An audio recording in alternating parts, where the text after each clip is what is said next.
should probably introduce the podcast before we end it. I mean, I feel like we nailed it too, but let's... Mm-hmm. So say like, hey, welcome to Heads Up with Jeff and Sean. I'm Jeff. Were you asking me? Because it sounds like you're just doing it. I'm Sean. Should I try that again? I think I nailed it. I was just curious. So I gotta check my texts. Okay. All right. You're blowing up. I'm good. Let me put this over here now. Who was that? It doesn't matter. Don't worry about it. Is this the part where we do the thing? Is this... We do the damn thing? Yeah, I think we just do the damn thing. Okay. So do you want to... You introduced us. Do you want to talk at all about what we do? I'm just curious. You could say no.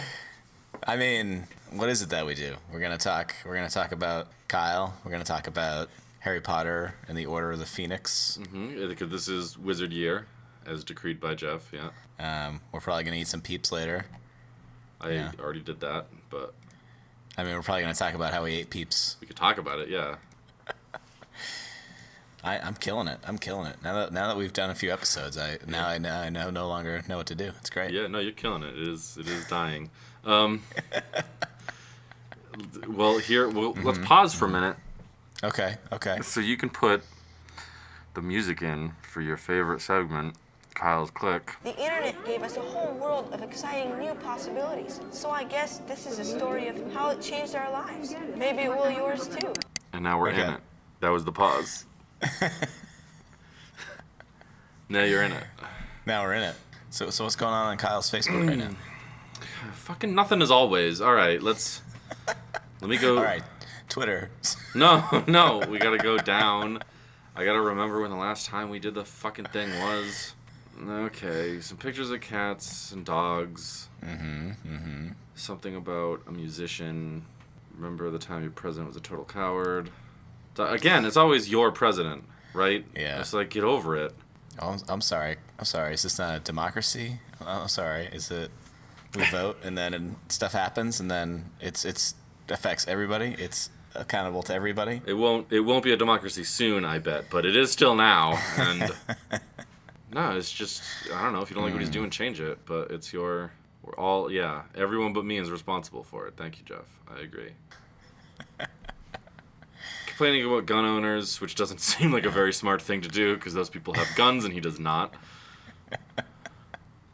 Sean, would you ever own a gun? Yeah. I don't now, but I would. That would be awesome. Yeah. I would want 2 of the ones that I could shoot wildly up into the air, like the rifles that just fire when you hold the trigger down. Yeah, definitely some semi-automatic weapon with a large clip or magazine, whatever they're called. That's what I meant. Yeah, I didn't even know that. I didn't even know that much about guns. Thank you for covering.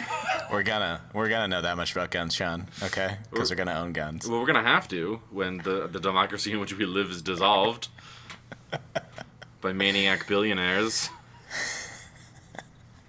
Now, how are you gonna carry your gun around? You think, depending on it's gonna be a decent sized gun. Okay. I mean, I thought I'm gonna have 2. And I'm going to walk around with them pointed, braced on my shoulders, pointed up at the sky, just firing wildly at all times. You're never going to put them away? No, why would... If you put them away, you're dead! Another gun owner will come shoot you. Are you kidding me? I think half the fun of owning a gun is the holster. Don't you? I mean...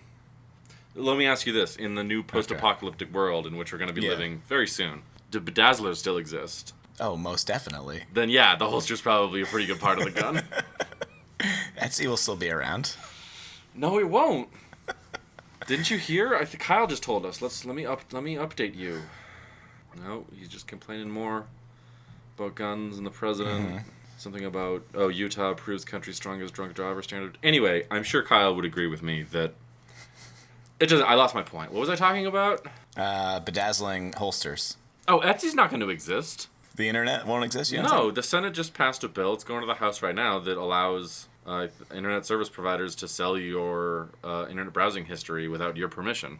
So no one's going to go on Etsy. Oh, the only people going on Etsy are people looking for bedazzled gun holsters. And if you're buying a gun holster, it means you have a gun. And now the government knows, and you're up against the wall. You're dead.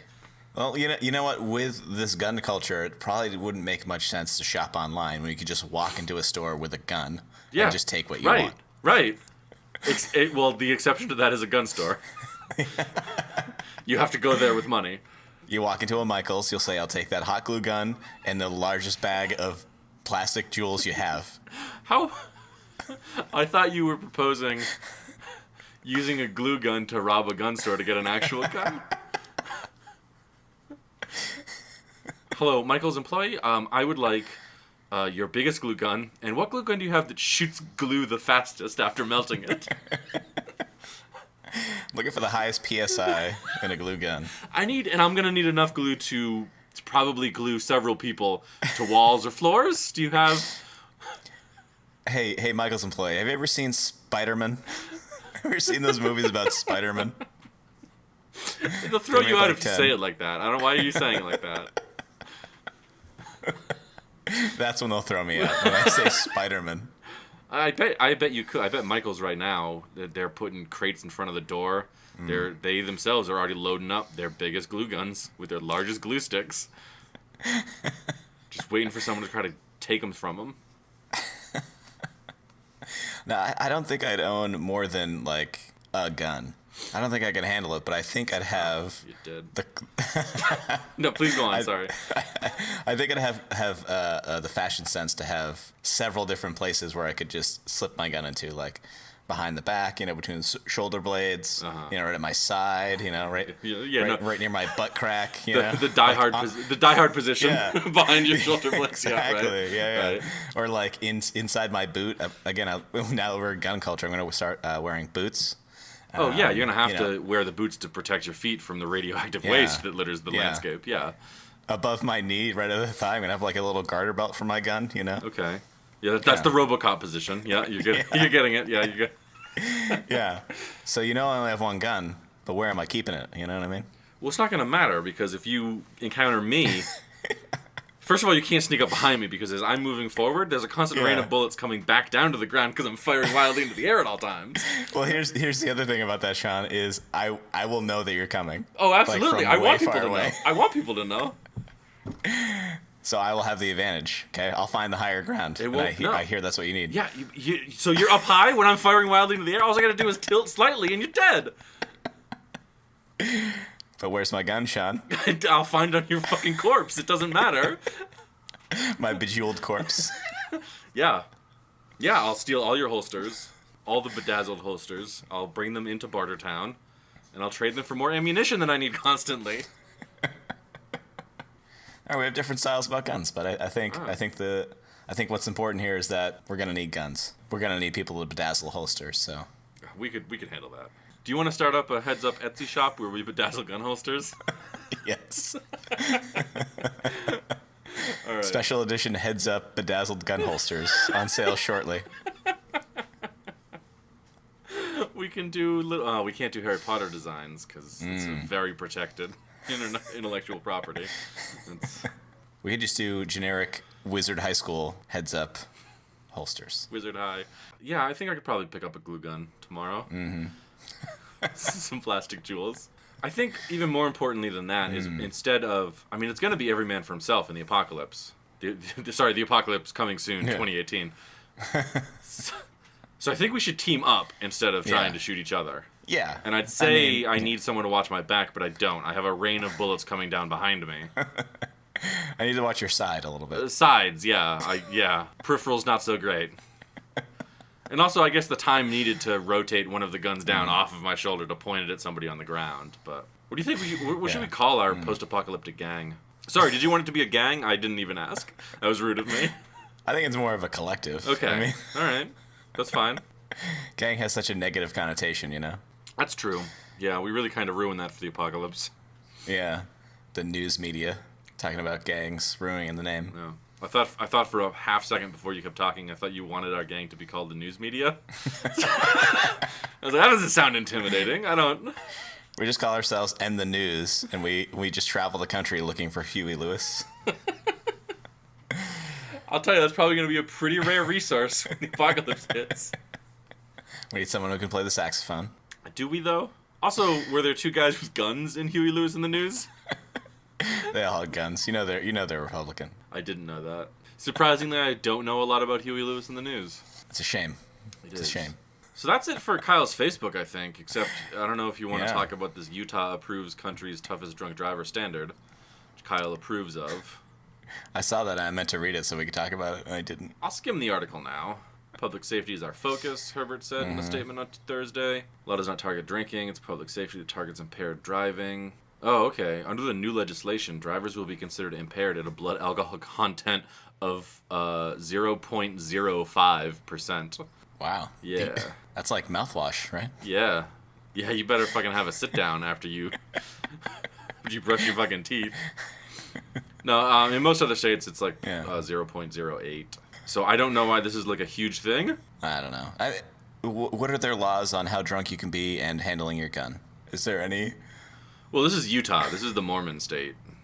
Oh, so Right. you can be drunk and have a gun. Don't they not allow alcohol in that state, in Utah? Yeah, it's a dry state, I misremembering think. this? Yeah, well, I mean, you can cross the state line, buy alcohol, and then bring it back, but They won't sell you alcohol. I'm saying a lot of things as though I know them for sure, and I just want to emphasize that I definitely don't know them for sure. Sean, we're on the internet. You don't have to fucking preface anything. Just spit it out. It's up to the people to decide. All right, Twitter. All right, Twitter. Third option. Oh, yeah. He's really putting the Republicans over the barrel here. I mean, he's also just shitting on Democrats. I mean, where does he stand? He's taking small business owners to task. Wow. Oh, yeah. Damn. Well, if Kyle knew how hard it was and how simultaneously hard and patriotic it was to own a small business, maybe he'd change his tune. Yeah, I mean, think of all the small businesses that are going to pop up soon. You know, small gun shops, small craft stores. Small barter towns where you can trade goods for things like Yeah. bullets and maybe glue sticks. I'm assuming there's going to be a rise in saloons. I don't know. Yeah, what is it about the apocalypse that... Because I kind of feel the same way, that it's going to be Old West styled, Yeah. but nothing about our society right now, other than our severe number of guns, is Old West style. We're going to make America great again. When was it great? During the spaghetti westerns. Okay, well, do you know what spaghetti westerns are? A lot of those were, like, filmed in Italy. That's what the spaghetti references. Yeah, and that's why we're going think. to bring I it don't back. know. I'm saying a lot of things. I don't... Trying to think. What about the poutine westerns that happened in Canada? Spaghetti stores. Another small business that'll open up. I don't know anything about poutine. This sounds vaguely like a dirty word, so... It can be. I think you know what it is, though, right? Obviously. I mean. No, I don't. No, it's a food source No. of some type. Yeah, it's basically just French fries, French fries, cheese, and gravy. That sounds disgusting. It does sound disgusting. Have you ever had I've ne- poutine? No, but I don't like gravy. You know, Well, you like fries and cheese. I know that. you don't call that poutine. There's no gravy in there. Yeah, Just no, I fries know. and Yeah, cheese. no, I get it. I'm just,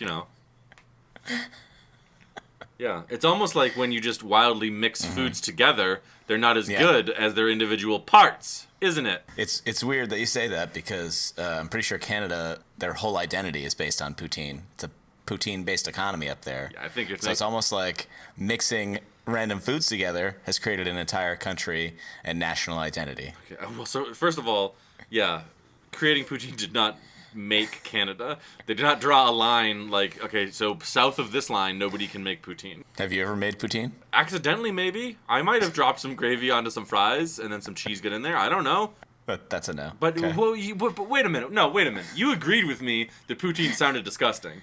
And it's three normally good foods mixed together. And I know this is a throwback. I know I said I was going to stop talking about this. This isn't even the food segment. It's disgusting. I mean, hey, listen, I'm not saying that it's not disgusting, but I think one of those ingredients is gross anyway. Yeah. So, Yeah, you love mean- gravy. I've seen you eat gravy before. Yeah, Lies. that's your dog backing me up. Thank you, Stella. you're working her up. Okay, I can't have that. Okay? She's a big fan of food. Doesn't matter what's in there. I am too, but But, mixing together foods has created an entire socialist nation. so you're helping prove my point. They're so chill they can still be a part of England, not mind about being taxed without representation. They don't care. They're busy eating fries, Pathetic. covered in gravy. It's pathetic. Where's their sense of freedom?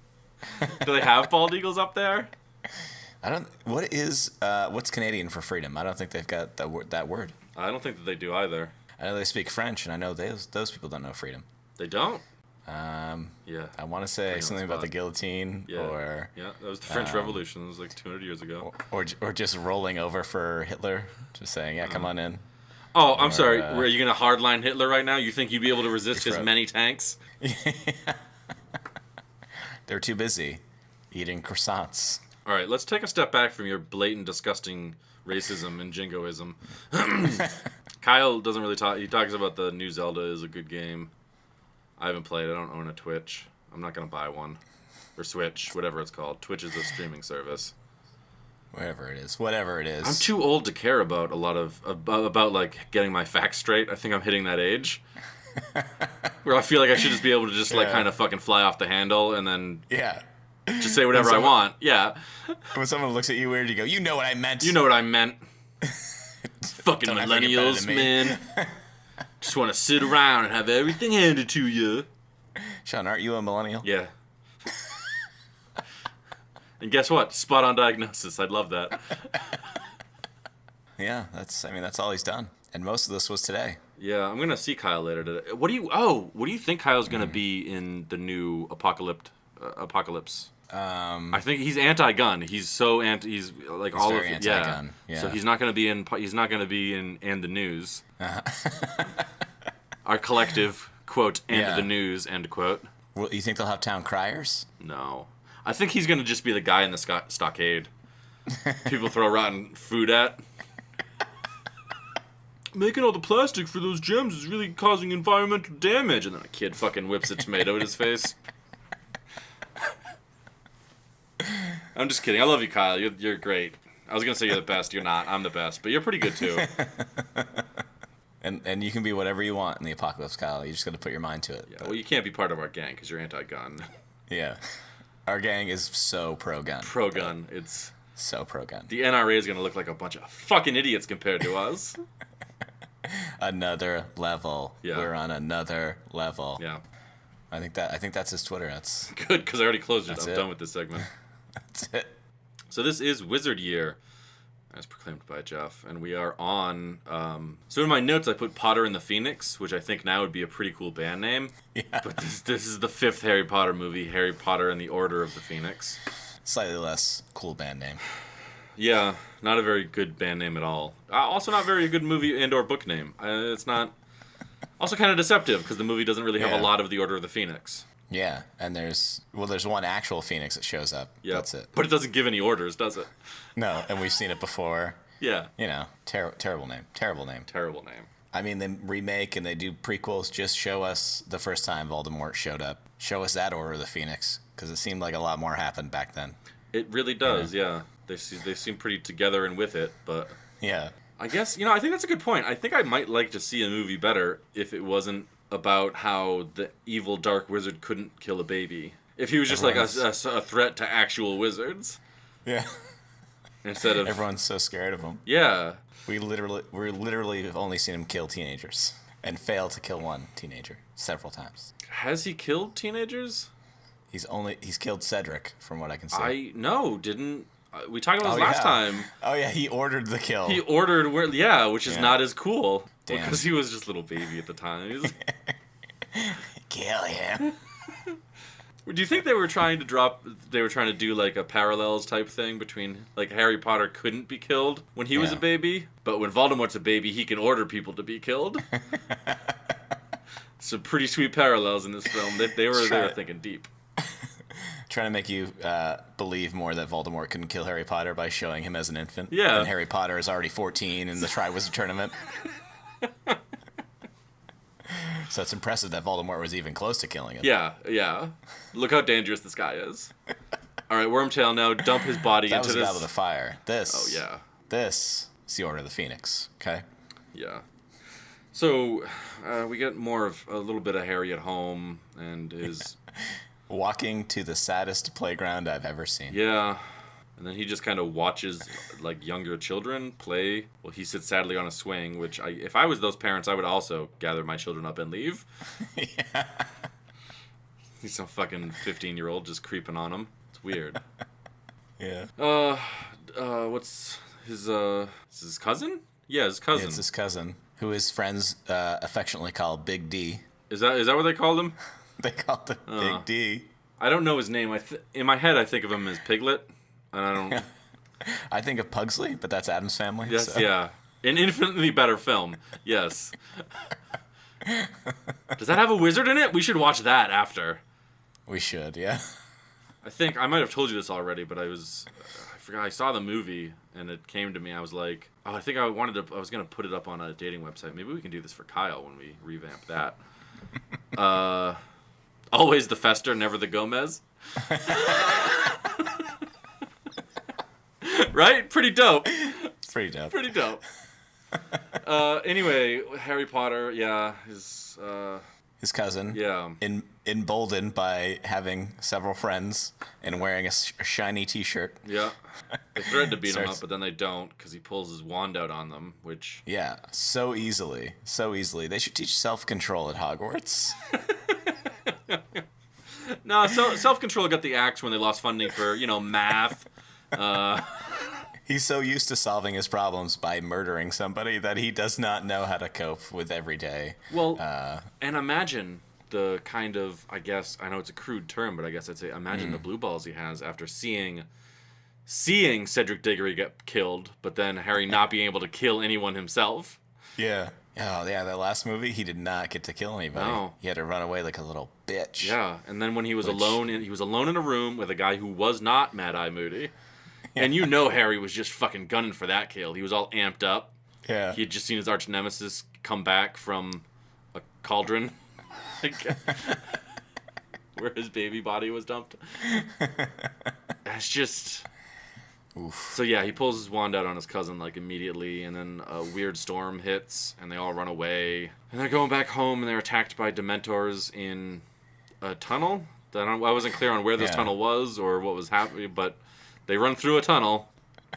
And then boom, Dementors. Boom. Harry fights them off. Later in the film, someone mentions that Muggles can't see Dementors. Yeah. So what do you think? What do you think his cousin is thinking? Yeah, I don't know. He's maybe just thinking he's having a heart attack. Yeah. Like, I don't know. He's levitating against a wall, and then he feels like he's sucking my soul out. Right. It's just, I don't know. It doesn't make a lot about these books and films don't make sense. Yeah. So then he summons a Patronus. And he's not supposed to do... Yeah, part of the crux of the beginning half of the film is that he's not supposed to do magic outside of Hogwarts. Because he's not a certain age yet or something. He's not 17 or... I don't know. Yeah. Under the age of 17, you're not allowed to perform magic. Yeah. And you're certainly not allowed to perform magic in front of Muggles. Yeah. Well, I'm gonna keep coming back to that point because... Harry fights off the Dementors with his magic. And then a woman shows up and is just like, let's go home. Yeah, Mrs. Fig. And we get... Well, this is confirmation that Dumbledore has had Harry under surveillance since he left them here with the Dursleys. Yeah. It's their neighbor from across the street. 2 more times they show her just fucking staring out the window at them. Yeah. Like the neighbor from Bewitched. I don't remember. Yeah, no one will get that reference. Yeah. No one will get that reference. Sorry, I didn't grow up in the 60s. I'm sorry. You bastard. Fucking millennials never getting a Bewitched reference. No, not the Will Ferrell movie. Fucking millennials. There was a Will Ferrell one? Yeah, with Nicole Kidman. Oh. You don't even get that reference. No, I don't even. No, I'm sorry. Is that what you want to watch next? That definitely has witches in it. It's got witch right in the title. We're gonna watch. That's after the Harry Potter films. We're gonna watch Bewitched, the newer one. Nicole Kidman and that other guy you said, whose name Will something. Will Ferrell Williams. Will Ferrell Williams. Yes. So yeah, under surveillance every day. I'm just saying. And now the whole thing is that he was using magic under the age of 17, and he was gonna have no witnesses, right? Yeah. But they send that letter literally like 20 minutes after the incident. Yeah. Like he gets home and they send that letter like, how did you know I was using magic? Like if no one was there to witness it, other than my cousin who is like stupefied. Well, he wouldn't have been able to see them too, right? Because Muggles can't see. Yeah. Well, I think what it was supposed to be is that the Ministry or someone in the Ministry actually ordered the Dementors to attack him, so they knew he was going to try to defend himself. So it was a trap. Either he got his soul sucked out, or he was expelled from Hogwarts. Which the expulsion from Hogwarts, first of all, he can just go hang out with Sirius Black, which is kind of a thing he already wanted to do. Like, it's really Sirius not... already wanted him to drop out. Yeah, like, it's really not that big of a deal. Like, just go... Hey, you know what you could do is you could just go learn magic from someone else. Yeah, that Death Eater from the other school with the Sirius Quidditch team. Oh, shit, I didn't even think of that. He could actually just move. He has a bank full of gold. He could just move somewhere else. He could probably afford to have Hermione and Ron and Ron's whole family move with him, too. It doesn't... there's so much... Yeah. How important is this fucking school? Because I wrote this down. This is later on my notes, but... Like, I get that the plot is going to revolve around the school, but all of the stuff they show us, there's so much focus on this fucking school. Is this the only wizard school in England? It's gotta be. It's gotta be because they are so focused on it. But now, so how does everyone not know what's going on, though? Like, it's the only school. It's how come the Ministry is not already in control of that school? Right. Yeah. Like. Now, do you think his gold is actually worth something in the Muggle world? Because at one point, it's fucking gold.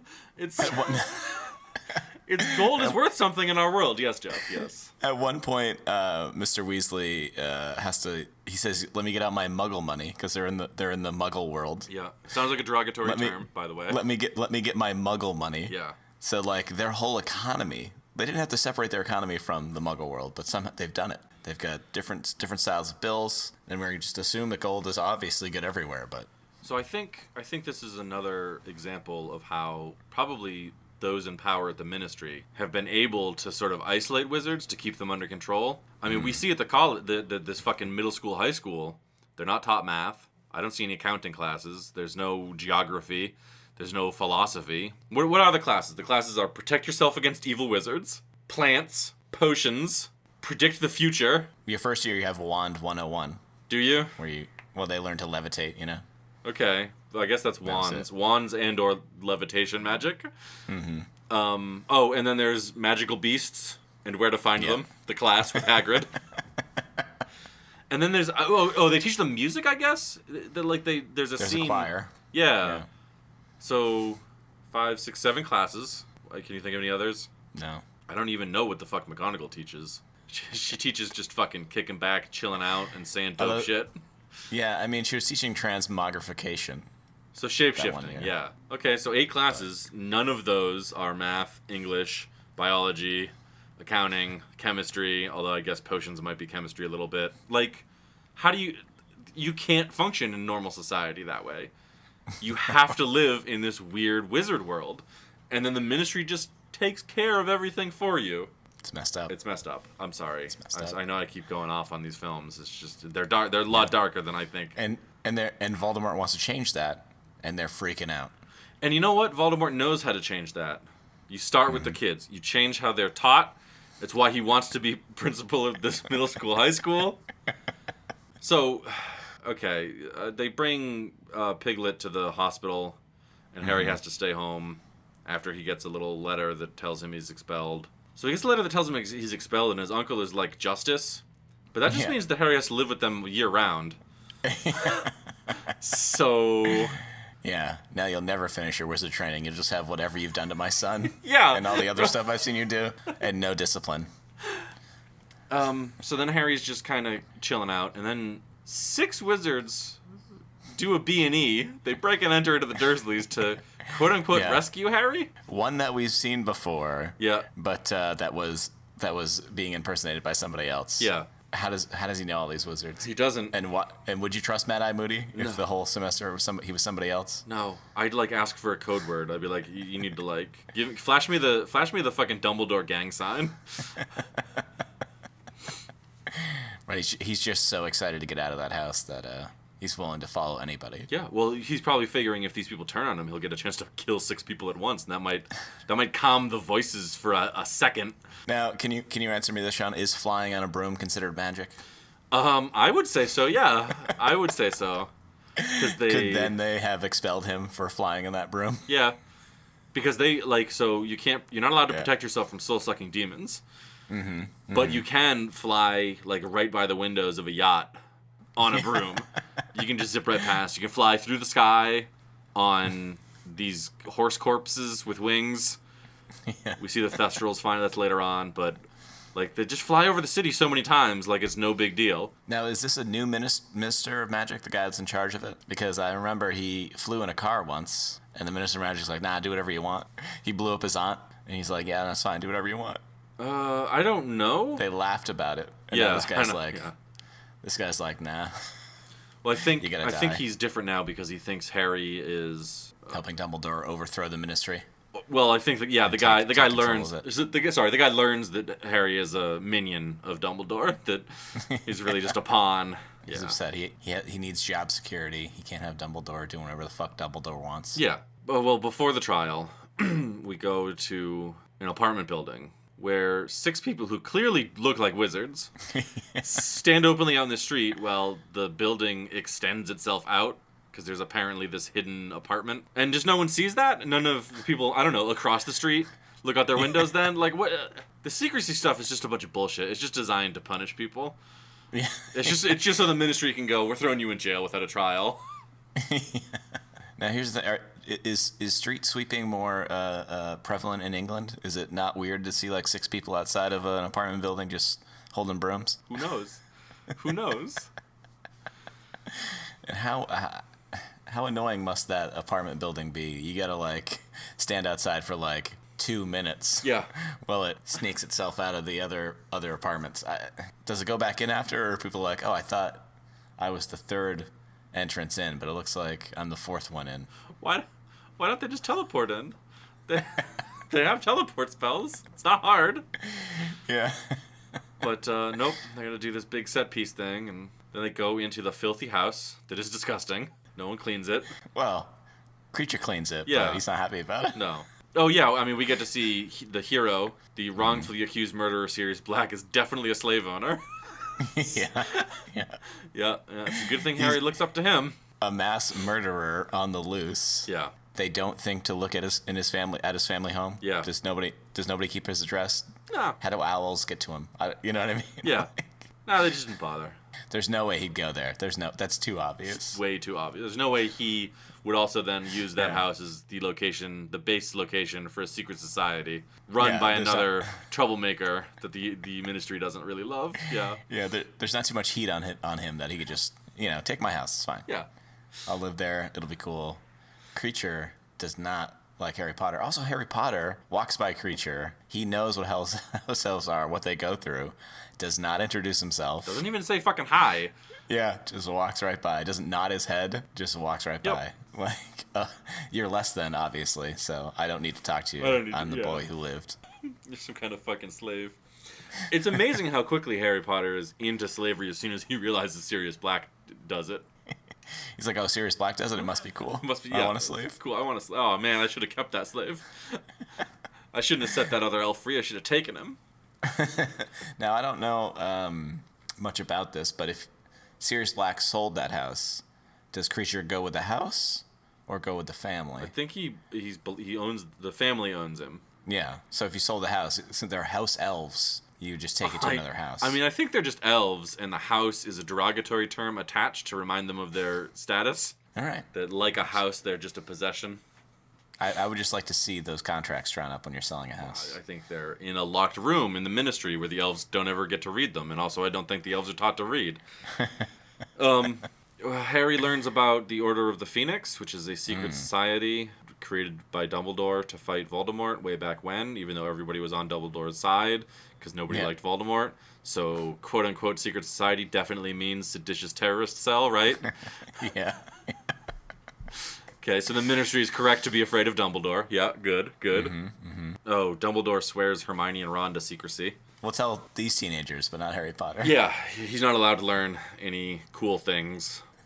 They get a little tour of the house or whatever. I don't know. There's some hijinks. It's not that interesting. And then we get a sense of how out of touch Mr. Weasel is. Weasley. I kept writing Weasel in my notes, but Yeah. Well, we know, like, they hear Snape as part of the Order of the Phoenix. Yeah. They hear him in the discussions. Yeah. He does not stick around for dinner. no, he's out of there. Not, Yeah. He's not want to eat with Harry Potter. He's so annoyed by him. Fucking would you? No, I would not. That's like if I was like, hey Jeff, come hang out for dinner, and then you got to the place we were having dinner, and there was just like a dude with 2 guns on his shoulders, firing them constantly wildly into the air. He's dangerous. Of course you wouldn't want to be near him. Yeah, but then he's got to go to this. He's got to go to a trial to see if he's gonna get expelled. No. No. No. This is first of all, this is a hearing. Yeah. They didn't give him a trial. They just expelled him immediately. He didn't get a trial. Yeah. I guess the Order of the Phoenix, these terrorists, kicked up enough dust to get Harry a hearing to try to reverse the decision that was already made without any input. So that's cool. It's a hearing because teenagers are a lot like creatures. They have to talk about their future instead of just sending them off to Azkaban or expelling them. Yeah. Well, they didn't send him to Azkaban, which is nice of them. I mean, they could have. Well, my thing too is what happens now? Like, let's say Harry gets expelled and he's just expelled. Mm-hmm. He can't use magic for 2 years, and then what? He's just a half-trained wizard, just running around doing whatever the fuck he wants. Like, if using magic in front of Muggles under the age of 17 or in front of Muggles is not allowed, and what's the word I'm looking for? And the punishment is you're expelled from school. What then is the incentive to not use magic? Yeah, I don't know. Maybe actually I do know. This insane focus on Quidditch. You gotta try to get on the Quidditch team. You want to see the Quidditch games. Yeah, you won't be allowed at Quidditch matches. Yeah, I don't know. It doesn't make any. It's just to drive the plot forward. It's not very well done, I don't think. Yeah, we know that wizards don't use subways. Yeah. Because they are confused. Yeah. By turnstiles. Very out of place. I mean, again, here we see Harry paying the way of one of the weasels. Yeah. He's got to use his subway card for Mr. Weasel. They hide the guest entrance to the Ministry of Magic in a phone booth. So they know what a phone booth is for Muggles, and they know they can adjust that, but they don't know anything about stuff in the Muggle world. I guess. Just enough to hide stuff as Muggle stuff. And they use paper airplanes as memos in the Ministry of Magic. Yep. Instead of email. Yep. Or, I don't, yeah, they don't use owls because the owls used to shit everywhere, I guess. Which makes me wonder what the health conditions at fucking Hogwarts are, because I see owls flying in and out of the fucking dining room all the time. Yeah, birds just shit when they have to shit. They don't hold it and shit later. They just drop it. It's also not just shit. Birds have cloacas, which is shit and piss. So when a bird shits on your car, it's usually pretty wet. Pretty runny. Yeah. Yeah. I mean, it's little science brought to you by Heads Up.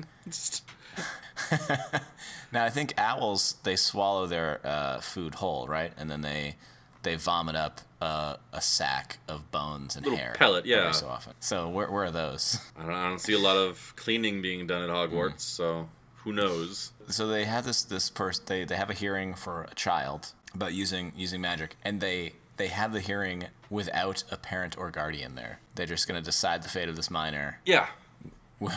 Without any fucking adult. Well, that shows you the terrifying power that the Ministry has granted itself, essentially, in the wizarding world. Kids, 15? And they just don't give a shit. It's just irrelevant. At first, he doesn't even get a fucking lawyer. He doesn't get representatives. No. Like, they were going to make a 15-year-old defend himself, and the entire room of wizards was okay with that. Yeah. That's the thing. This wasn't like some underhanded move that, a couple wizards did, and then they had a secret meeting. There's, a good 40 fucking people in that room, and no one is like, it's kind of fucked up to make a 15-year-old defend himself because he doesn't know the fucking laws. Yeah. Nope, no one cares. Just no one gives a shit. They moved his hearing, hoping that Dumbledore wouldn't make it. The one person that was going to defend him, they're like, nah, fuck this. So Dumbledore says some troubling things, as far as I could tell, when he's there. First and foremost, he says that the Ministry should mount an investigation into why the Dementors attacked Harry. But the phrase he uses is into why the Dementors attacked without authorization. Yeah. Which means the fucking Ministry can authorize Dementor attacks. They're fucking drone strikes. They suck your soul out. Yeah. What? Jesus Christ. This is a world of terrors and nightmares. You think there's an approval process and there's a court that just rubber stamps those approvals? Yes, of course. It's probably the court that they're in right now. And this world, by the way, was not built by Voldemort. He's the rebel outsider who wants to change things. Yeah. This world is built by the institutions which Voldemort intends to overthrow. Soul-sucking Dementor demon attacks authorized by the fucking Ministry. Why? Jesus. I mean, can we really... That's the other thing. Can we blame Voldemort for using Dementors when the Ministry itself uses them? It's insane. There's so many other ways to dispatch of people, arrest people, to have these... to have these dark creatures that suck out souls. It's sadistic. It's crazy. There's a stupefy spell. Yeah. Which is the bread and butter of wizardry, apparently. Yeah. Wizard cops show up and they just shout stupefy and hope that hopefully everybody drops. Those wizards cops were not using stupefy, okay? There were red lasers coming out of those fucking wands. They were shooting to kill. Well, all right, that's fair. I mean, they could use stupefy, but I guess when your other So I guess it's a good point. Maybe some of these wizard cops are like, holy shit, if I capture this person, they go to Azkaban, where their souls get sucked out. It's probably better I shoot to kill right now. I'm doing these people a favor.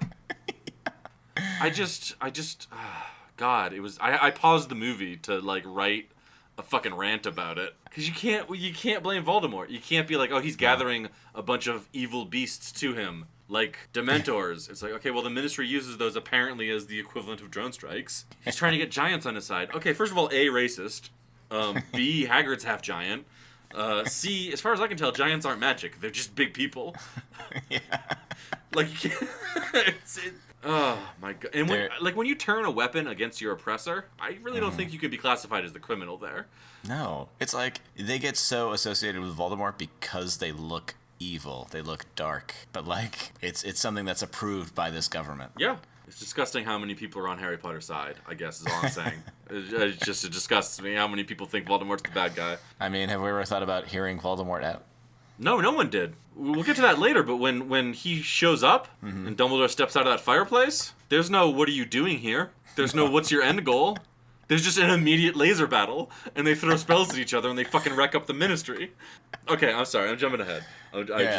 At one point, Dumbledore's defense is like, you can use magic in front of Muggles if there's immediate danger. Yeah. Right?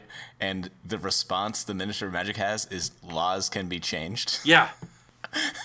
Yeah, he's saying, don't push this line, Dumbledore, because we'll just change the law and retroactively convict this kid. Yeah. Or rather, retroactively uphold this conviction we made without a trial. Yeah. It's fucking terrifying.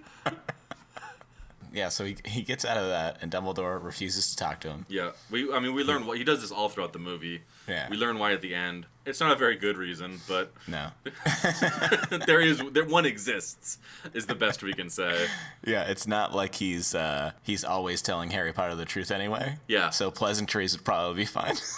That's what I thought too. I was like, yeah, you could probably just hang out with him and just lie. You've been doing that for 14 years. Yeah, 15 years now.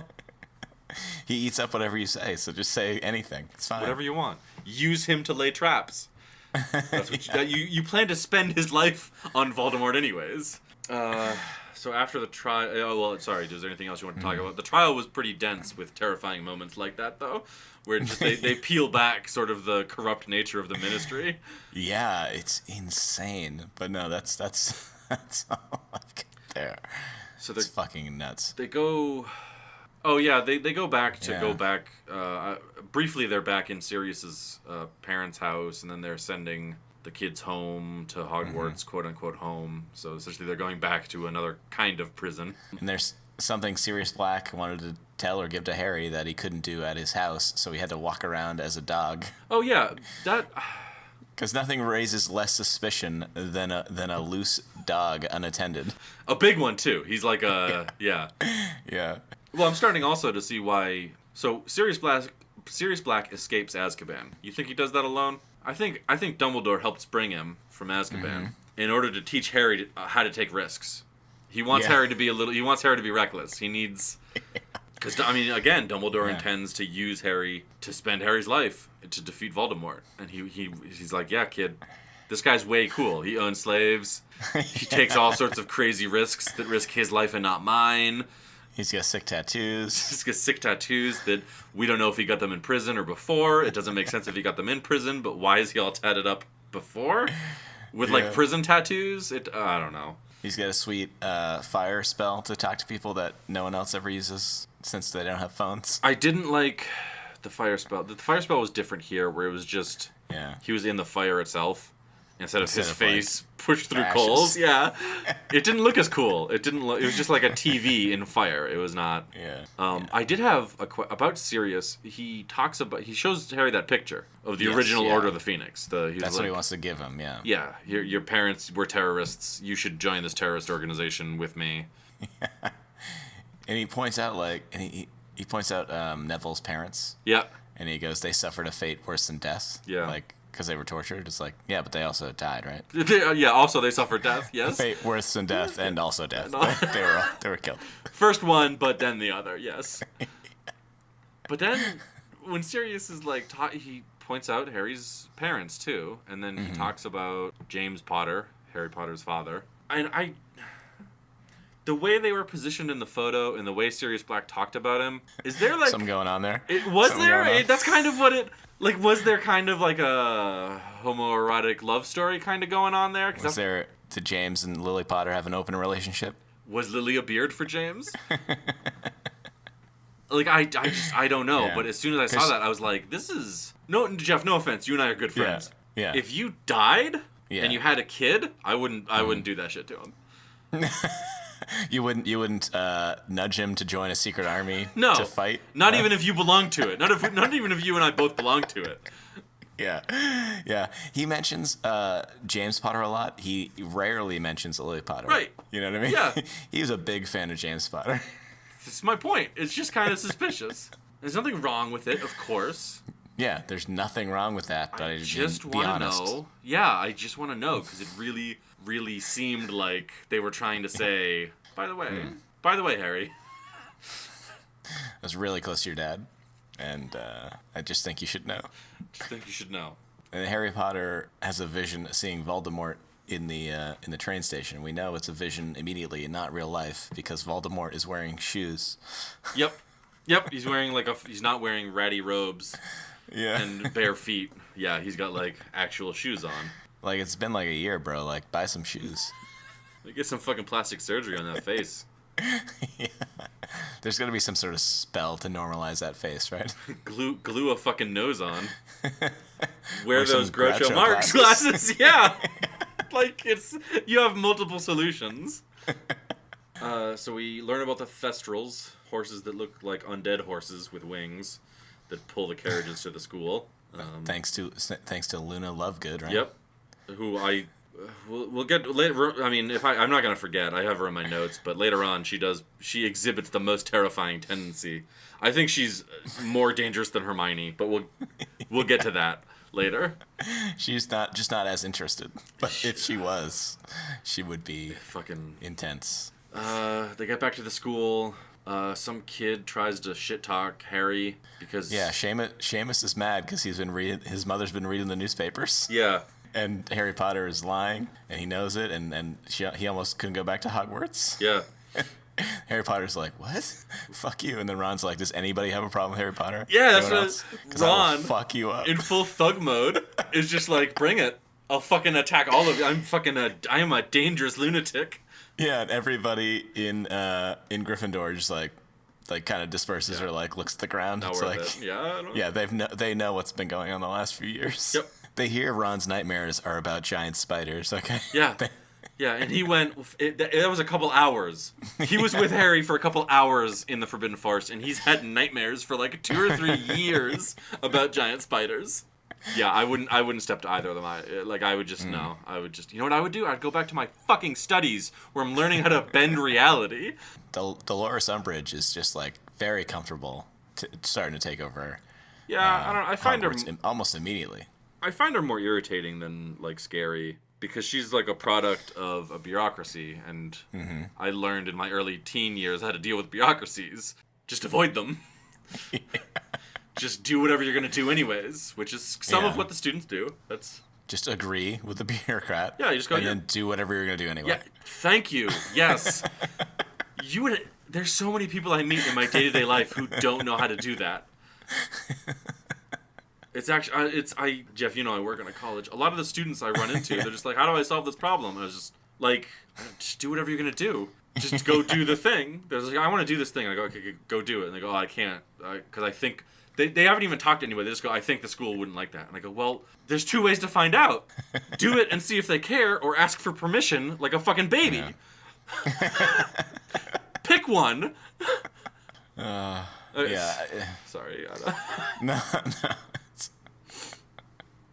I mean, Harry Potter kind of has that originally. Well, not really. Once he gets punished, he kind of has that feeling. But he has to, like, her first class teaching Harry Potter, the first thing he does is like, yeah, Voldemort's back. Yeah. You dumb bitch. Right, yeah. Yeah. He's fucking really rocking the boat day 1 like a fucking idiot. She hasn't even started class. She's handed out books. Yeah. And he's like, I'll fucking hit your guts, you dumb bitch. Well, you see, nothing is more abhorrent to these students than learning from a book. If it's not all murder spells and torture spells and mind control spells, they are not fucking having it. Yeah. I mean, you gotta like give them some credit, because last year, that time, someone was showing them the forbidden curses. Yeah, like, I get it, but she's fucking Umbridge has a point. She shows up and she starts giving them a legitimate education.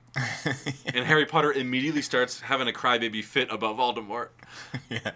It's nothing risk-free about me fighting somebody. It's like, yeah, well, we're here to learn, not to fight somebody. Yeah. This isn't a fucking paramilitary school, or it's not supposed to be. What is it? Oh, you see Luna, Harry finds Luna in the forest feeding those pestrels, or where they are. I love this scene. And she tries to feed it an apple at first. Yeah. And it's like, nah. But then she pulls out raw meat from her purse. Yep. So these are carnivorous animals. These are insane animals. Imagine what kind of predator that is. She calls them gentle, but then they eat red meat, so they have to be predators. They can't just find red meat places. But if you haven't witnessed death, they're fucking invisible. Yeah, here's the thing. They're fucking invisible. You're walking around the woods with your Minotaur family, right? Or Centaur family. All of a sudden, your dad gets taken down. Boom. Throat ripped out. Boom. All of a sudden, this pestrel appears, eating your father's throat. A giant winged horse that looks like it died 2 weeks ago. You can't see it until it's already killed one member of your family. Yeah, but I mean, they travel apparently in packs. So I don't think you get the chance to just sit and watch your dad get eaten. I think another one fucking takes you down from behind while you're watching. Yeah. So you just feel a breeze because they're flying over to you. Yeah. Dangerous animals. So also that scene. First of all, I think Luna Lovegood is a really good character. Mm-hmm. I liked her in the books too, but... So she immediately and fucking so easily, fucking easier than... Hermione hasn't gotten to this point yet. Luna is just, she's thinking like Voldemort. Harry's like, oh, I know what being alone's like. And she's like, yeah, that's probably exactly what fucking Voldemort wants you to feel. Like you have nowhere to turn, right. And you're fucking alone all the time. And he's like, oh, duh, oh, yeah. I hadn't thought of it. Like, he's such a fucking... This is one half of why I think Luna Lovegood is fucking terrifying, because she effortlessly and almost emotionlessly, like she never expresses any emotion other than this kind of blank, just empty, like, I'm just kind of at peace doing whatever, and I don't really care what you think. I'm just here doing stuff. It's cool.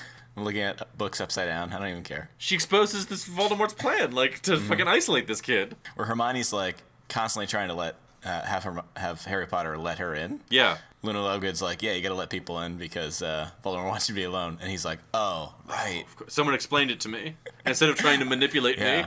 Yeah, oh, okay. I mean, the people I spend most of my time with apparently don't realize I'm super dumb.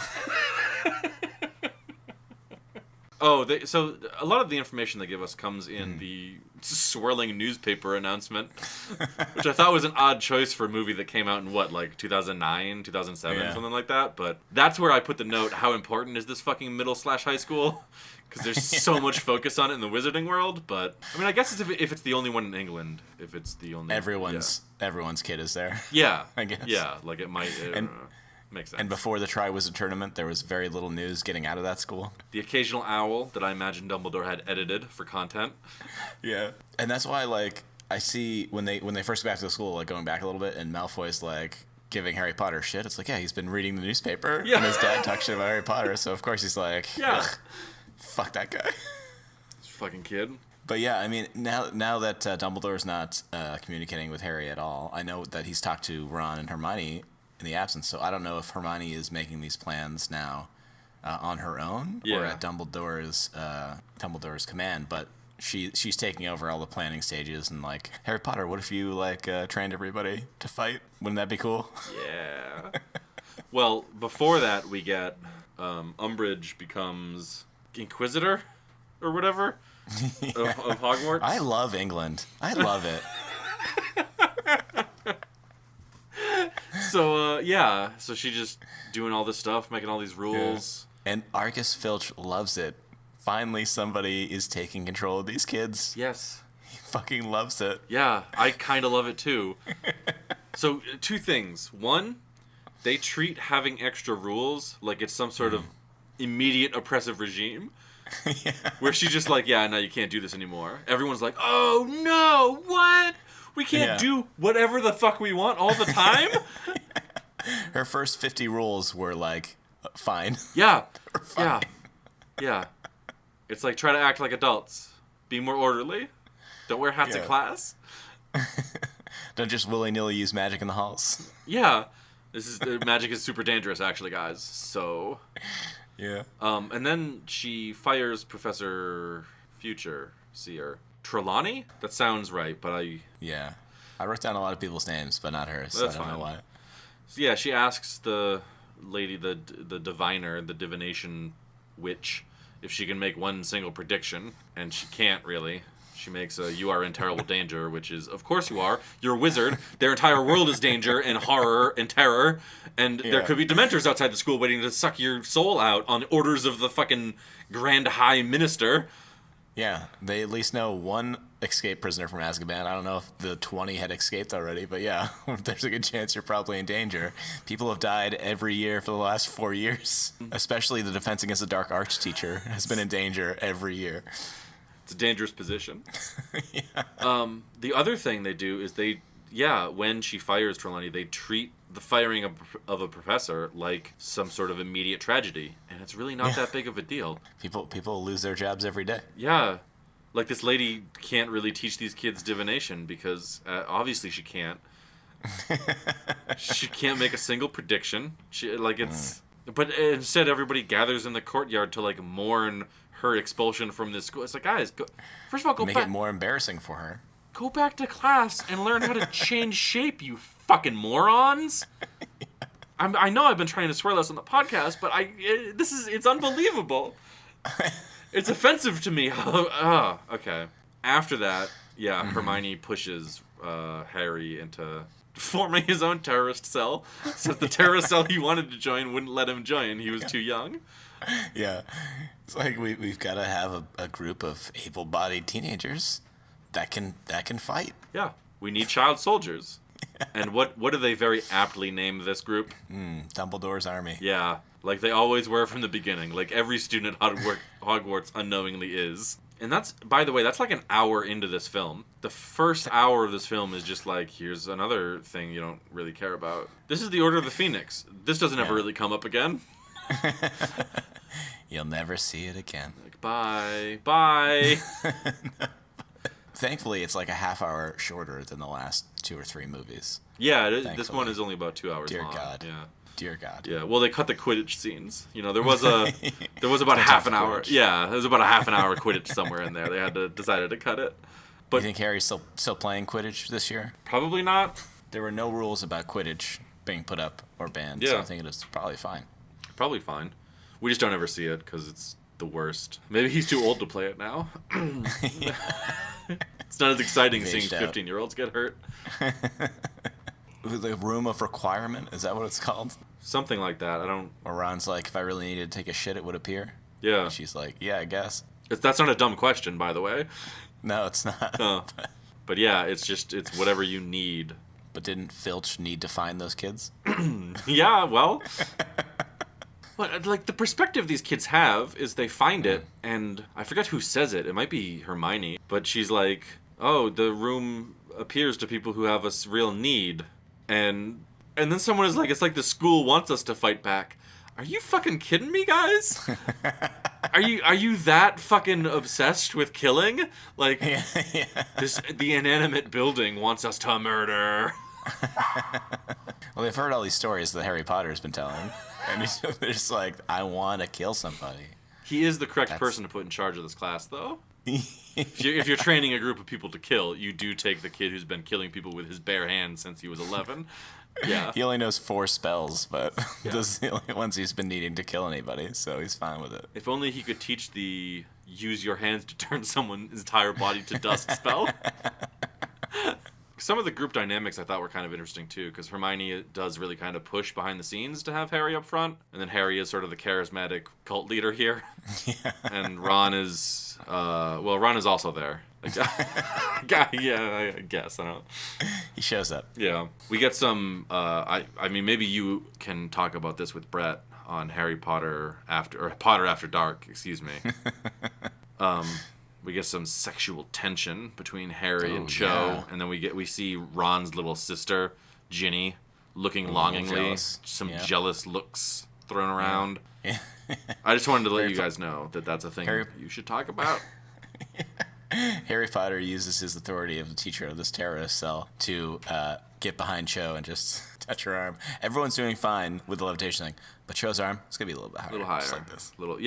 Yep. He crosses some serious boundaries as a teacher. Yeah. Harry Potter is so confident that Neville will get it because Harry Potter knows that he's dumb and doesn't know any spells. Yeah. Like, on his own, he's like, yeah, I mean, they taught me in like an afternoon. I mean, I'm sure I could teach you over the course of a couple of months. Christmas time. Harry goes to their terrorist hideout, Sirius's house. Yeah, well, this is after that dream where he sees Ron's father getting fucking beat up by a snake. Oh, that's right. Yeah, Mr. Weasel can't fight off a snake, which it seems like it would be easy to do with like magic, reality-changing magic at your fingertips. But so then he wakes up and he's like, I think Ron's dad's in trouble, and so Dumbledore's like, go to your other painting, make sure they find the right people. You go to your other painting. Yeah, that's crazy. It is. That's insane.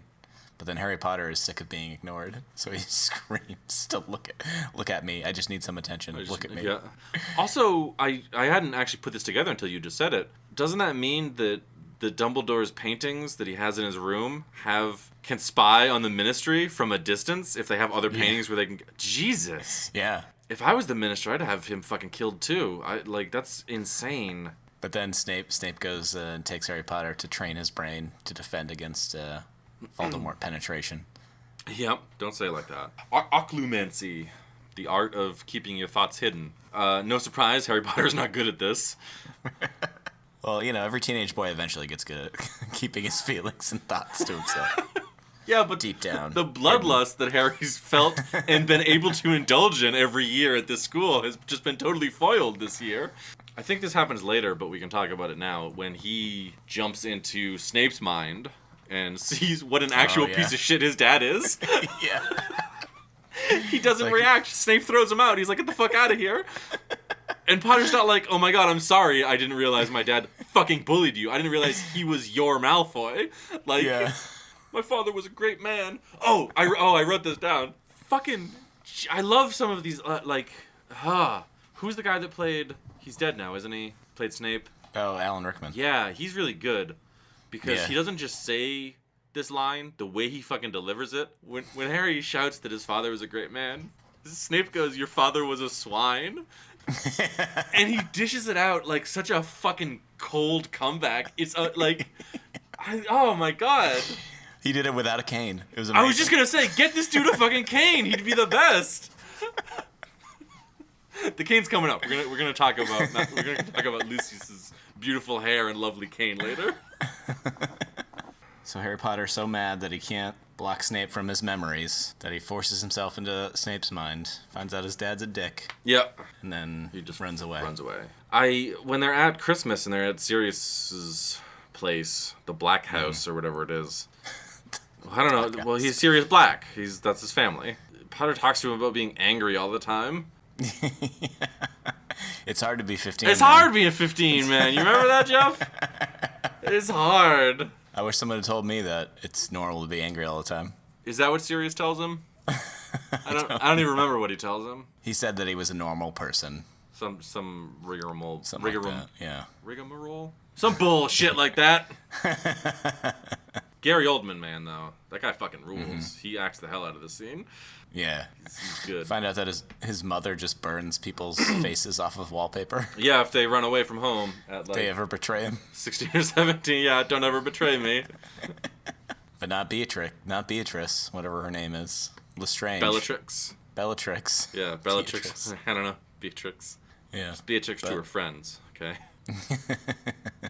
I think her name's actually Beatrix, and she's like, well, I perform magic, so maybe like Bellatrix. You know what I mean? Like tricks. Do you get it? The cool tricks. Like when she was a teen, she was really into skateboarding. Well, you also find out that Creature is racist as fuck. It's crazy. He's a fucking slave. Like, his views are like, I just give him a pass on him, I'd say. You think that's how Sirius Black's mother talked, and he just picked it up? Probably, yeah. Maybe he was ordered to talk that way. Yeah. Like, I don't know. It's fucking... They're slaves. I don't want to... I'm not coming down on them. I'm not going to be the guy coming down on a slave. Well, catch me doing that. Good. Nice try, Jeff. Gonna give him a pass. You're the one that was shitting on Filch because he was a fucking janitor. I didn't shit on him. I just said I didn't bother to learn his name because he's a janitor at a wizard school. It's fucking rude. He has that job because there's a rule that people aren't allowed to clean up with magic, okay? He probably does clean up with magic. I've only seen him with a mop once. I've never seen him use magic. Have you seen any other fucking janitors? No, he's the only janitor in that whole fucking castle. Right. I guarantee he's using magic. He's probably got such powerful magic. He needs a janitor that can clean an entire fucking castle full of rowdy teenagers. Yeah, if you had powerful magic... You know how bad teenagers smell? Yeah, I do. Yeah. It's hard being 15, man. It's hard. You remember that, Jeff? It's hard being 15. It's fucking disgusting. Yeah. I mean, he does it. He's a powerful wizard. I don't know. First of all, no. I respect actual janitors. It's not an easy job. I respect real-world janitors. But if you live in a world where magic is an everyday occurrence and you could just enchant things to clean for you, it shouldn't be a position. He should be like a mogul who like rules an international corporation that sells these enchanted items. But he doesn't. He works. Maybe not everyone's on their hustle like you. Okay. Works at a high school as a janitor for wizards. You think Ron's mom would figure out a better spell to knit nicer things? Why don't they have house elves do it? A lot of these kids' families own house elves. Yeah. After Christmas, after they all get a shit present, a hand knit sweater that looks like shit from all the weasels get one. Harry gets something knit as well, but I don't see Hermione getting anything from Ron's mom. Yeah, I don't think Ron's mom's not looking to encourage this. She knows what's going on. Umbridge breaks into the room of requirement. Well, this is after they get back to school. Hagrid comes back, and Hagrid cannot keep a fucking secret. Oh, where was I? Oh, this is top secret. I went to go talk to the Giants to join Dumbledore. Well, yeah, he wanted to keep it secret from Umbridge. Not from these 15-year-olds that are his only friends in the world. But then he goes and shows them, because he's worried he's going to get kicked out, that he keeps his half-brother tied up in the woods. Yeah. A couple things on that. Where does Hagrid think he's going to go if he gets kicked off the Hogwarts grounds? Because at that point, it sounds like he just lives in the woods. Yeah, he's probably already going to be in there. Like... Also, we learn, apparently, centaurs live on the equivalent of reservations, and the Ministry has the power to reduce the size of those reservations, so real cool wizard world that's been built here with reservations and slaves and... There's another fun fact we kind of learn is that all the giants live together. Yeah, they live, somewhere in Europe. We aren't told where or in what conditions, but they definitely, they're not allowed to roam free. No. No. Interesting, yeah. Hagrid's half-brother can get food himself, but just needs company. Yeah. Can you imagine keeping company with his brother? I mean, I could, but he's too dumb, I guess. I wouldn't be able to do it, I think. If I could, like, order him to kill centaurs on command for fun, that might be, then we'd hang out, but... I mean, maybe it's not so much hanging out with his half-brother, but doing it in the woods. Yeah. Like, he'd come in, we could watch Netflix or play, like, a video game. Yeah. He's gonna sit out in the woods while he's tied to a tree, and he doesn't really talk. Well, he rings a bell of a bicycle. Yeah, like how fun is that? I mean, I get that for like 5 minutes. Also, how did he get those handlebars, those bicycle handlebars? Was he from children? Was he finding food on his own? Wink, wink. Is that what I'm to understand here? Interesting. Yeah, because that seemed to be like the only toys he had were the handlebars of bicycles. Yeah, weird. And he's not afraid to just grab a normal-sized person and pick them up. Until they yell at him sternly, I guess. I don't know. Yeah. Well, he said that his half-brother was harmless. He was just a little high energy or whatever. Mm-hmm. But he also said that about Buckbeak, who then attacked a student. That's true. You looked at him wrong. That's true, yeah. No, sorry. Buckbeak attacked Malfoy because he didn't bow before he approached. Talk about arrogant for a fucking horsebird. Yeah, they promised to look after this giant that lives in the woods, the dark forest, not just the woods, sorry. The dark forest infested with centaurs that hate wizards and giant spiders and a car, presumably, that drives itself. They've agreed to watch over him for at least another 3 years, but not during the summer. That's a good point. But after that, they're fucking out of here, man. And not during the holidays. Yeah. When someone alone in the woods would need somebody the most. Yep, when he would need company the most. No, I'm sorry. I was at our secret terrorist hideout. I couldn't. The other thing they do is they have to take these standardized tests called the owls. And they act like this is some sort of huge burden. Well, they haven't taken a test in 3 years. That's kind of like... They've all been canceled. How dare the ministry want to check in any way, shape, or form that these students are learning things about being competent wizards? How dare they? Just trust us. And then it's played. Learning. It's played like a bunch of wacky fun when the Weasel twins burst in, throw fireworks all over the place, fly around, and then zip out. Some people would study for those tests. Right. Okay? Right. Like Hermione was fucking in the middle of a goddamn essay. Because they're like, you know what? I don't want to go to school anymore. I've got one more year. Yeah. Fuck it. I can't take it. And we're going to get expelled. My favorite part is that Umbridge is gone next year. Like, they literally just had to round out another few months. Dumbledore, once they break into the room of requirement to find them practicing magic, which is not allowed. Yeah. They find the paper saying Dumbledore's army. They go confront Dumbledore, and Dumbledore's like, yeah, it's me. It's not Harry Potter's army, it's me. Fuck you guys, you're right. He's like, peace out. And he just like claps the phoenix that flies over his head. Yeah. And bursts into flames. Reminiscent of a suicide bomber. But the guy walking around with the Minister and Umbridge is Kingsley, the guy that broke Harry Potter out of the Dursleys' house. Dumbledore has spies everywhere. Yeah, he's got spies highly placed in the Ministry. It's correct that the Minister fears him. There's a lot of true things that he's not explaining very well. Dumbledore does not feel like he should have to explain anything to anyone. And Harry Potter is so mean to Cho after they used that fucking potion on her to make her tell where the fucking place is, where the fucking room of requirement is. Harry Potter knows that Umbridge uses torture to coerce students and to punish them. So when Cho is brought into the room of requirement after they break in, she's like at wand point of the thugs that Umbridge is like, and they all are just like, oh, fucking Cho, fucking told them where we were. Like, guys, you fucking kidding me? Harry Potter, you're under suspicion of killing your boyfriend last year. Like, fucking slow down. Yeah, she's going through a lot. Take a fucking chill pill. Like, it's hard being 15. It's fucking hard, man. Oh, this girl I like, she doesn't do everything I want, even though I killed her boyfriend last year. He complained about kissing her. He said it was too wet because she'd been crying. I forgot about that.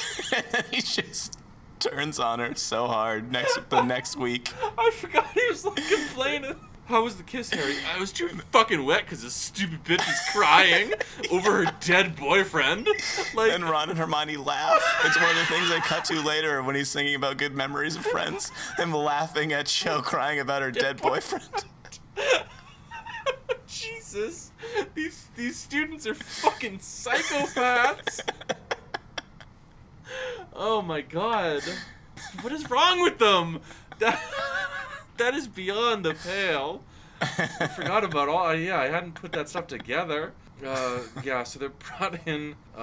Snape again, being kind of a cool dude, reveals that Cho only did it under the use of that Veritas serum, the truth serum. Not to give himself completely away. He's like, yeah, I mean, if you need me, I can poison him, but I mean... Yeah, other than that, I don't think I can, yeah. But, whatever. So she's going to use a forbidden curse on him to get him to speak. And again, every student with a wand in there. Like, I get that they're trying to portray these people as, like, shitty people, but those students are also 15-year-olds who might take a second and be like, actually, isn't that like a forbidden curse? Hermione's play to get him out of that is to be like, if you're not going to tell her, I will, Harry. And then she says to Harry Potter that she's improvising because they're walking out into the woods with her to show her Dumbledore's secret weapon. Yeah. And she's like, I don't know, I'm improvising. But she's walking towards Hagrid's half-brother. Yeah. What good is coming out of that, right? That there's a giant in the woods? Because you know he's either going to be dead or deported to somewhere in Europe where all the giants are. Hagrid is definitely getting fired for bringing this dangerous creature into the dark forest. Yeah. Absolutely. Yeah. Or his brother kills Umbridge because he flips out.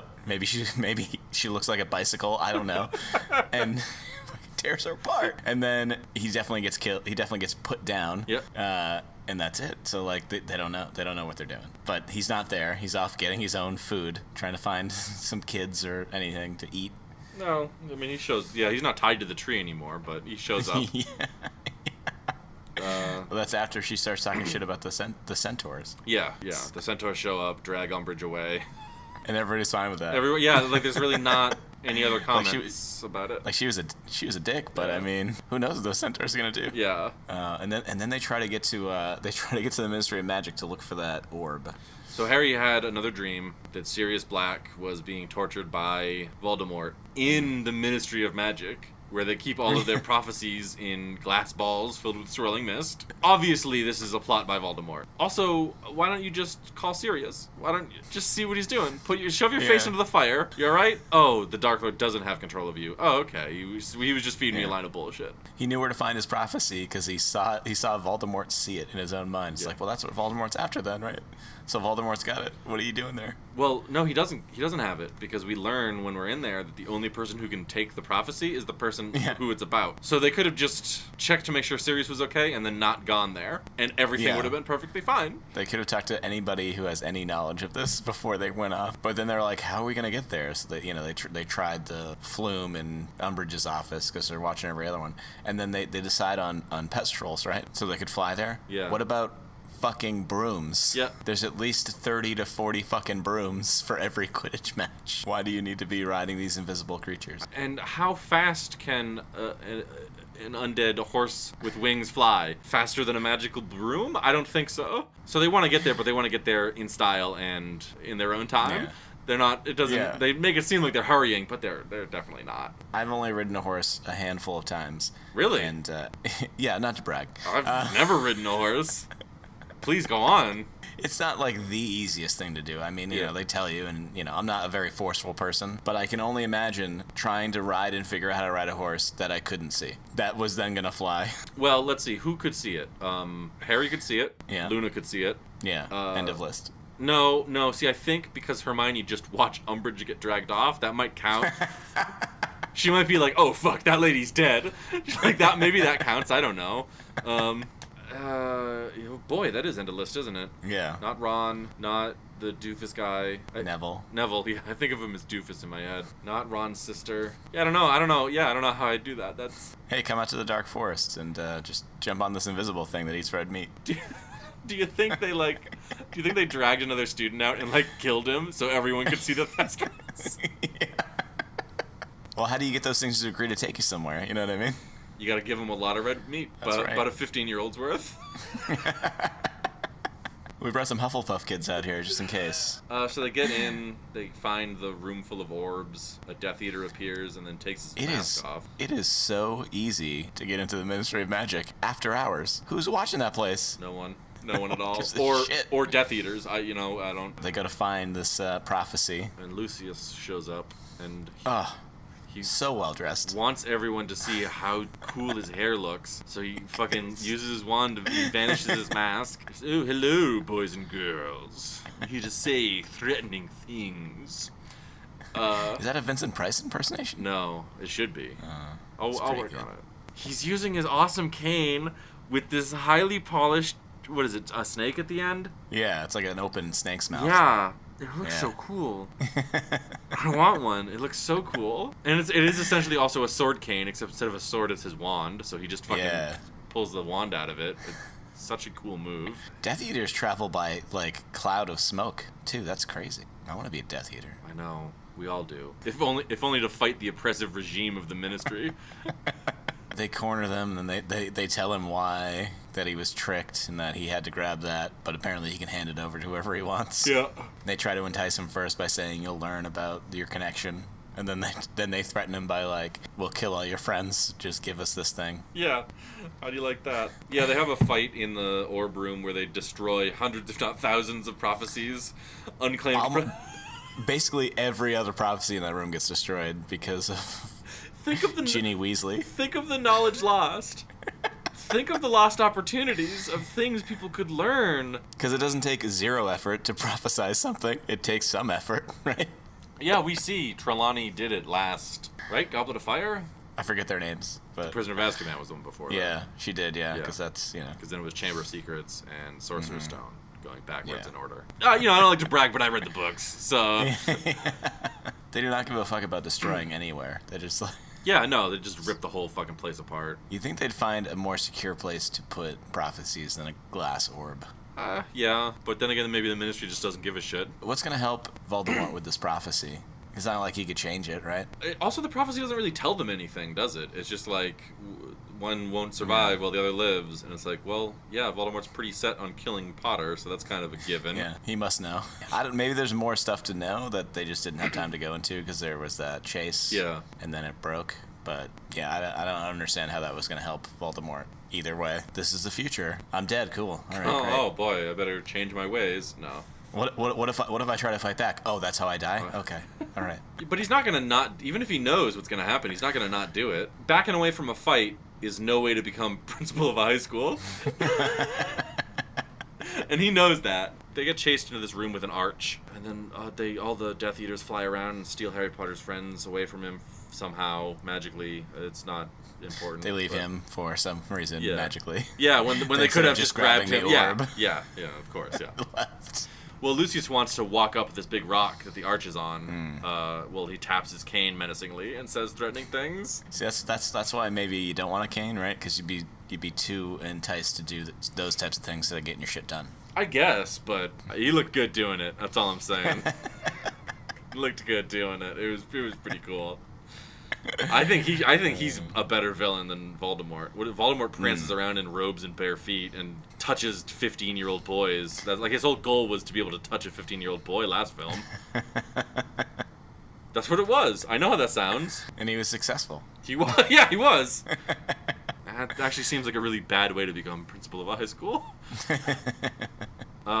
We learn that Sirius decides that fists do more talking than wands. Because, I don't know, instead of stupefying the guy so he's out for the rest of the fight, he just punches him in the face. Harry, you gotta leave. We'll take care of it. And then he just fights right beside Harry. It's like, no, seriously, you've gotta fucking... Yeah, like, didn't I just tell you to leave? You should have left, like, 5 minutes ago. Oh, well, yeah, so Sirius shows up and then dies while his terrorist friends fight the Death Eaters, who I see as more of a liberation force, the Death Eaters, fighting against the oppressive Ministry. Why isn't everyone using the killing curse when they're fighting? Because it works so well. Those other spells. He's just dead not immediately. Really working. Yeah. Yeah. He's just dead. Bellatrix is just like, boom, dead. And she runs away from a 15-year-old. Harry Potter gives chase. The prophecy broke a little while ago, so who gives a shit about it? Also, wasn't going to tell them anything, I don't think. So Voldemort, I guess, is in his head, trying to get him to kill Bellatrix. Yeah, he's like there. I guess he showed up. Yeah. And he's like, go ahead, you know the cursed killer? Yeah. Do it. He doesn't, I guess. Dumbledore shows up and him and Voldemort wreck the place up. Yeah, like, unnecessarily so. Yeah, I mean, it was, for a wizard battle, it was probably the coolest we've seen so far. Yeah, because he produced, like, a giant flame basilisk. Yeah, that was pretty cool. And then Dumbledore traps him in an orb of water. Significantly less cool. That's kind of... You could drown in there, man. I don't know. Imagine just, like, being on dry land somewhere and then someone just throws an orb of water on you until you drown. That would suck, yeah. Yeah. Imagine standing in the hallway and, like, a 40-foot-long snake made out of fire that's as wide as a car attacks you. How about that? Oh, yeah, scary, sure. Yeah. But at first you're in this orb of water, you're like, what is going on? Oh, you think he was trying to confuse him? Yeah. And then you're like, I wonder if I can swim in any direction. And then, like, you're kind of stuck in the orb, and then you're like, you realize you're going to die? Of course, yeah. The terror. Yeah. The terror in that. It's probably what Dumbledore was going for. He wanted to look into Voldemort's eyes and see the fear before he died. They shoot laser wands at each other like Harry and Voldemort did last movie. All the glass above them breaks, and then Voldemort uses it to throw at them, and Dumbledore disintegrates it, which also, by the way, would not... No. A bunch of glass... like shards. Yeah, a bunch of glass sand rubbing against your skin. Yeah, no, I think you're still dead, buddy. It's at least gonna irritate your eyes. I better go get some Visine. Oh, of course, you don't... How do you buy Visine? You don't know how human money works. They don't even understand Visine. They have to use some sort of spell. Yeah. I don't know. And then, well, the wizard cops show up. Well, the minister shows up. I don't know if it's like they've been there all night and work starts soon, or if the silent alarms have been going off, or what.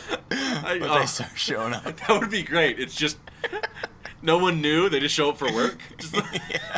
I think it's alarms. Because they show up with wands out, I think, and the minister's like, oh, he's back. Oh, no. It's like, all right, we get it. Sean, if you could use a magical wand, though, wouldn't you always have it out? Yeah. Also, I'd never drop it. These people drop their wands a lot. Constantly. Yeah. If I can tape it to one of my hands. Yeah, exactly. Well, no, we know that tape is allowed. Yeah, we saw. Yeah. Now they see that Voldemort's back because he was there for a split second before he went away, and it definitely wasn't a magical illusion. No, of course not. No. Planted by Dumbledore. How would anyone do that?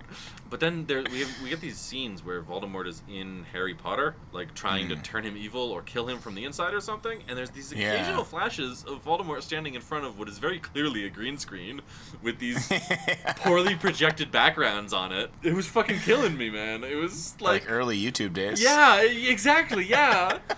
And he's just like standing there, just like whispering semi-menacing things, and it's like, oh man, you're trying too hard. You're trying way too hard, like. But then Harry Potter is able to beat him because he has friendship and love. Yeah, well, they have the one... I mean, Harry even says something like this later, that they've got the one thing Voldemort doesn't have. They're popular in high school. And he doesn't know how to handle it, so he flees. Yeah. Harry Potter, the Weasleys, and Hermione are the only reason they haven't had to take a test in the last 4 years. Yeah. Of course they're popular. Yeah. And that's about the end of the movie. Dumbledore tries to be like, oh yeah, that's the reason I didn't talk to you was because I was worried, not because I didn't care that much about you as a person. Yeah. The conversation should have been like, look, Harry, you're just kind of really clingy. And I have a high school to run, and you're like one student, so this is an uncomfortable situation for me. But this is the only wizard school in England. You think you're the only student I have to deal with? Yeah. This is fucked up. Didn't you see my school? The school was the power of the school was being taken away from me that whole year. Yeah. And you think I had better things to do? Yeah. Well, think about what Dumbledore has to. Yeah, he had to maintain his spy network in the Ministry, keep his assembled terrorist cell from disintegrating, keep an eye on Sirius, who is just walking around in public as a dog, run this high school, fight off the encroaching power grab that the Ministry is doing, that Umbridge is trying to take away all, and he's got the rest of the student body to look after, so that they don't get killed by basilisks or people with faces in the backs of their heads, or escaped Azkaban prisoners, or they don't get entered into some sort of death run contest only for children. The dude has a lot on his plate. And probably less exciting things like, I don't know, budgeting. Maintenance. Well, the maintenance is done by his slave Filch. HR conflicts. I don't know. I would watch a whole movie of just Dumbledore in meetings trying to navigate, McGonagall said Snape did this, and Snape said he didn't. And Hagrid's there, and he says something dumb, and everybody looks down their noses at him because he's not good enough. The only other thing I think in the film I wanted to touch on, there's this last Harry talking to Luna, where apparently people have stolen all of her stuff and hidden it around. Yeah. Nargals? Nargles? What are they? Yeah, well, she keeps talking about Nargles, but I suspect it's other students being bullies. Because they took everything, and their shoes are thrown up in the rafters. Yeah. But when she's talking about this, she's still got that kind of dream face on, where just this doesn't affect her. She knows this is this doesn't really matter. She's learning to bend reality. She's learning to bend She's reality. gonna be fine. Yeah. She can see the horses that you can only see if you've been touched by death. This lady's on another level. And the other thing, there's the most terrifying scene that involves her is they're in the Hall of Glass Orbs in the Ministry. She launches the Death Eater, very likely to his death, because he just goes flying off down the thing. And then there's a shot of her where you're looking kind of down on her as she looks up, and she's still got that kind of vague smile on her face, but her mouth is, there's a little bit of blood where the Death Eater punched her. And she's just kind of so that's what it feels like to murder. No effect on her. No remorse, no regret, no fear. Just this mild, almost detached semi-pleasure that her spell worked. Yeah, I think the pleasure came from being punched in the face. I think it's all of it. And I murdered this person. This is what it feels like to break into the ministry. This is what it feels like to kill. This is what it feels like to be attacked. Like, I think she's enjoying living on the edge, you know? Using magic, and I think if she put her shit together, she'd, ooh boy. I think she'd be worse than Hermione. I think she definitely would be worse than Hermione. Yeah. Yeah, because Hermione goes to introduce her in the beginning of the film. Yeah. Stops halfway through and then finishes and acts like it's not a big deal. Like, oh, this is Luna. Well, because Hermione calls her Loony Lovegood. Oh, I didn't notice that. Yeah, that's like her unflattering nickname. So Hermione. That's fucking rude. But that's another. It is rude, but I don't think that's why Hermione stopped, because her compatriots are Harry Potter Murder Machine and Ron the Thug. Like, she stops. I think Hermione stops because Hermione recognizes a threat when she sees one. She stops because she goes, oh, fuck. This lady does not... I can't manipulate her. I can't take control. Like, this lady does not give a fuck about anything. So Hermione's like, oh, I can't antagonize Luna because Luna will just fucking come for me. I think I enjoyed that Harry Potter has powerful female figures. They're all lunatics. Everyone in these films are, but it's nice to see. It's nice to see kids having proper role models. I like how you could have spies in paintings, but Dolores Umbridge decides to have plates of kittens. How is that helpful? Well, she's not a fucking spy master, is why. She's trying to run a fucking high school. Not spy on the main power in her world. She just wanted to chill in her office. They drove her so far off the edge that she considers using the Cruciatus curse. And then everybody goes back home. The end. Peeps. How'd you like them? Candy. Yeah. Sorry, Candy. No transitions. I guess if we're doing throwbacks. I mean, I like them. They're not my favorite, obviously. I don't know why it's obvious, but... Which is not. Please tell me why.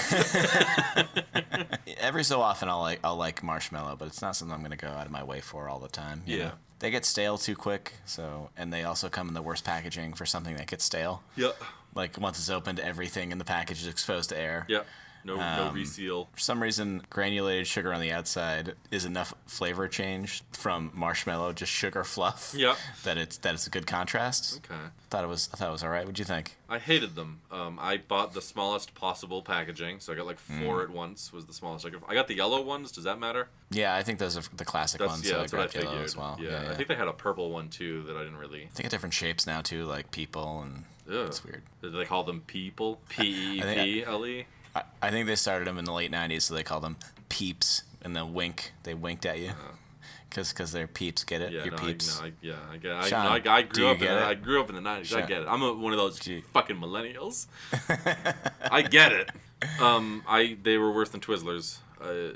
Just bad taste, way too sugary. Yeah. That marshmallow that just kind of coats your mouth and then just slides down your throat like fucking sludge. Ugh.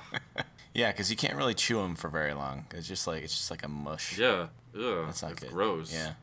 No. It's gross thinking about it. Worst we've had so far, I'd say. Now their eyes are brown. Is that just like what is that? Because it has a different texture than. I didn't pluck their eyes out to eat them individually, so I don't know if the eyes are differently flavored. How do you eat your food? I just crammed them in my mouth. Mm-hmm. Another thing I realized I do in the podcast, I talk too fast and I blend my words together. I do not enunciate the way I should. Let's try to work on that too. Yeah, Sean, could you work on that, please? Okay, because we're trying. You're the only one that does that, and it's holding us back. Well, it's just me. I need to fix it for myself. I'm not throwing shade. It's not a cool thing us millennials say. It's totally lit, fam. Totally lit, fam. How about that? Yeah, I would put Peeps at the very bottom of the food we've had. I would rather have Twizzlers. You put them under the Skittles, because I think Skittles were pretty low for you. Yeah. I put Skittles, I think, either right under Twizzlers or right above Twizzlers. But yeah, I think Peeps so far are the very bottom. They're like middle of the road for me, I think. Very unexciting candies. Now, these are only available during Easter, much like I say Cadbury eggs are. I think you could probably get Peeps year-round. Did you know that Peeps, there's Peeps lip balm? I did not know that. Yeah, there's 4 flavors, grape, strawberry, vanilla, and cotton candy. Peeps don't really strike me as having a flavor. Who's putting on lip balm and wanting like the marshmallow? I don't know that anyone flavor. is, but Peeps apparently has enough money to just fucking dish it out. They're just trying to stay relevant. Trying to stay relevant. Like an old man in a sports car. They're trying to stay relevant. Did you know that there's an annual Peeps eating contest? I did not know that either. Do they have like stats of like how many? Not that I can see, but I know who the 2016 winner was. It was a man named Matt Stoney. He's from California, and he won by eating 200 Peeps in 5 minutes. That's disgusting. So I assume he killed himself in the process. He died as a result of this. I have to assume, but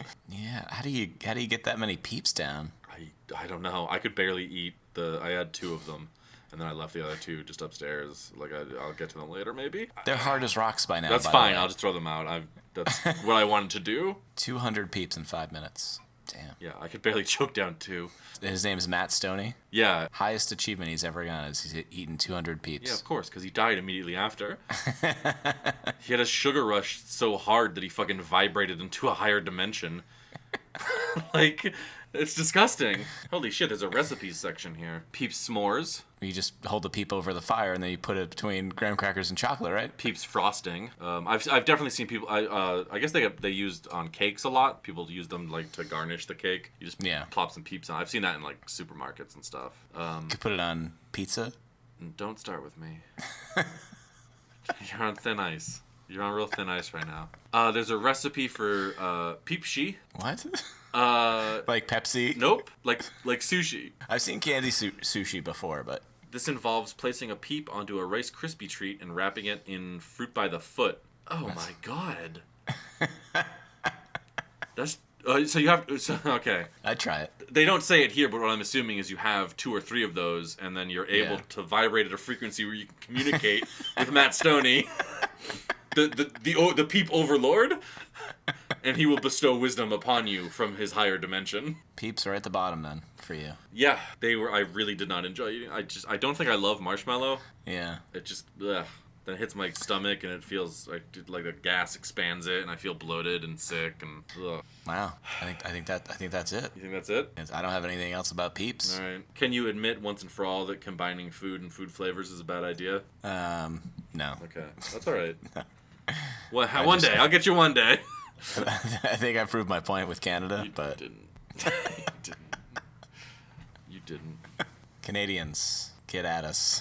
So if you're Canadian, you can reach us at headsuppod@gmail.com. That's our email address if you want to send us a long-winded but very well-constructed, because your education system is very good, Canadian essay. Go ahead and do that.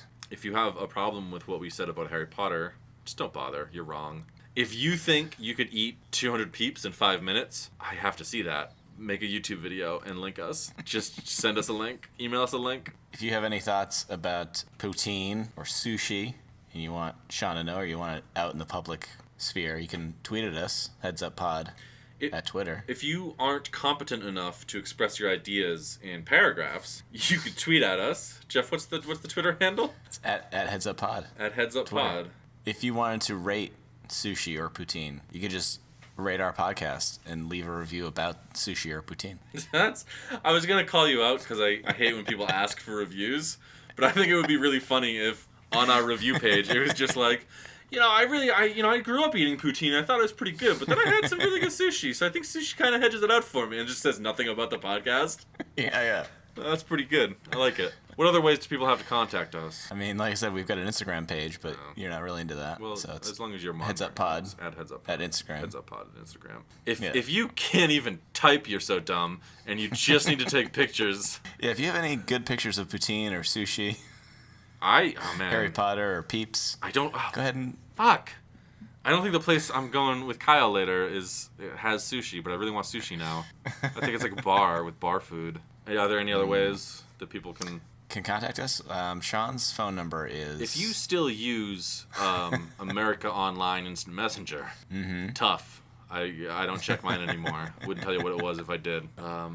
If you are on like a Usenet, congratulations on your time machine working. You are in the future. We have cool cell phones now. If you want to reach us on ICQ... Man, Jeff, ICQ?